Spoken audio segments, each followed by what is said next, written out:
കഥകൾ കാലത്തോടാണ് സംവദിക്കുന്നത്. പല കാലങ്ങളിൽ, പലയിടങ്ങളിൽ, പല മനുഷ്യരിൽ കൂടി അത് നമ്മെ കൂട്ടിക്കൊണ്ടുപോകും. അങ്ങനെ കാലത്തിൻ്റെ കുത്തൊഴുക്കിനൊപ്പം യാത്ര ചെയ്യുന്ന ഒരുപിടി കഥകളാണ് ഇന്ന് പരിചയപ്പെടുത്തുന്നത്. ഈ അടുത്ത് വായിച്ച 11 കഥകൾ ഉൾപ്പെട്ട ഒരു പുസ്തകം, വിനായക് നിർമ്മലിൻ്റെ അമ്മ ചുണ്ട. പേരിലെ ഈ വ്യത്യസ്തത ഈ പുസ്തകത്തിലുടനീളം നമുക്ക് കാണാനാവുന്നു. നമുക്ക് സുപരിചിതമായ, നമുക്ക് ചുറ്റുമുള്ള സാഹചര്യങ്ങളിൽ നിന്നാണ് പുസ്തകത്തിലെ ഓരോ കഥയും രൂപപ്പെട്ടിരിക്കുന്നത്. പിരിയാൻ ഒരു നിമിഷത്തെ തോന്നൽ മതി, പക്ഷേ ഒരുമിക്കാൻ എത്രയോ ദിവസങ്ങളുടെ കൂട്ടലുകളും കുറയ്ക്കലുകളും വേണമെന്ന് ഓർമ്മപ്പെടുത്തുന്ന നൈറ്റ് ഡ്രൈവ് എന്ന കഥയോടുകൂടിയാണ് പുസ്തകം ആരംഭിക്കുന്നത്.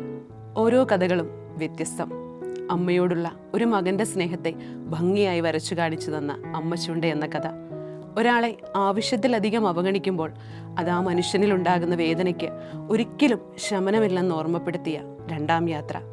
സാഹചര്യങ്ങളും ചുറ്റുമുള്ള മനുഷ്യരും കാരണം ജീവിതത്തിൻ്റെ നിറങ്ങളൊക്കെ നഷ്ടപ്പെട്ടു പോയ, ജീവിതം കൈവിട്ട് ഊർന്നു പോകുന്നതെന്ന് നോക്കി നിന്ന ഒരു പെണ്ണിൻ്റെ കഥയായ പദ്യം. ഓരോ യാത്രയും ഓരോ നഷ്ടപ്പെടുത്തലാണ്, കാത്തിരിപ്പിൻ്റെ തുടക്കവും എന്ന് പറഞ്ഞു വച്ച, മകൻ്റെ വരവിനായി കാത്തിരിക്കുന്ന മാതാപിതാക്കളെക്കുറിച്ച് പറഞ്ഞു വച്ച കൂട്. ചില തീരുമാനങ്ങൾ തെറ്റെന്നറിഞ്ഞുകൊണ്ട് തന്നെ നമ്മൾ ചെയ്യാൻ തുടങ്ങും.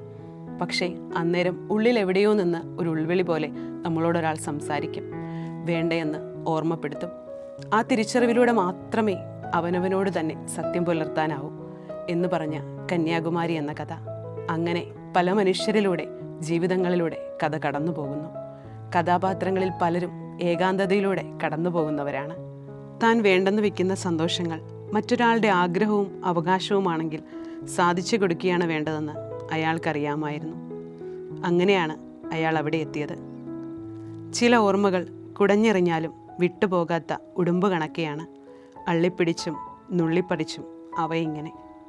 താൻ ഓർമ്മിക്കുന്നത് പോലെ അവൾ തന്നെയും ഓർമ്മിക്കുന്നുണ്ടാവുമോ? ഒരുമിച്ചുണ്ടായിരുന്നപ്പോൾ മനസ്സ് നിറഞ്ഞോണം ചില സാധനങ്ങൾ വാങ്ങി വരുമ്പോഴും പെരുമാറുമ്പോഴും അവർ അതിൽ അതിശയപ്പെടാറുണ്ടായിരുന്നു. അടുക്കാൻ പല കാരണങ്ങൾ വേണം. അടുപ്പം നിലനിർത്താൻ ബോധപൂർണമായ ശ്രമങ്ങളും വേണം.